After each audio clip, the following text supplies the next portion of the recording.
In today's video, I'm going to teach you how to move an email to a folder in Gmail. This is quick and straightforward, and by the end, you'll feel confident filing messages exactly where you want them.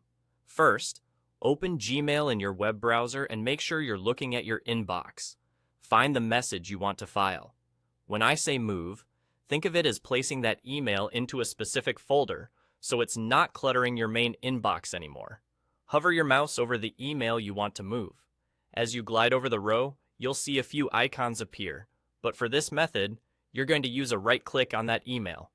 If you're on a trackpad, a two-finger click does the same thing. That right click opens a small menu with several options tailored to that message. In this menu, look for the option labeled Move To. Go ahead and click Move To. A panel will pop up listing the folders available to you.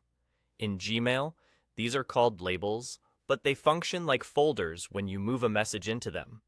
You'll see your existing list.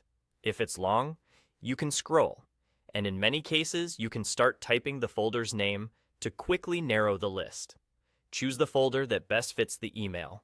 The moment you click it, Gmail files the message into that folder and removes it from your inbox, helping keep things tidy. You'll usually see a brief confirmation at the bottom of the screen, and an undo option appears for a few seconds, handy if you click the wrong place by mistake. To find the email later, open that folder from the left sidebar and it will be there, exactly where you placed it. You can also search by keyword or by the folder name to bring it up instantly. Moving messages like this regularly keeps important conversations grouped together and makes your inbox calmer and easier to manage. That's all there is to it. Open your inbox, hover over the message, right-click, choose Move To, and select the folder.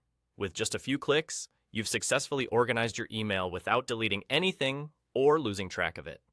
Practice this the next time something lands in your inbox that belongs in a specific place, and you'll build a fast, reliable habit that saves time every day.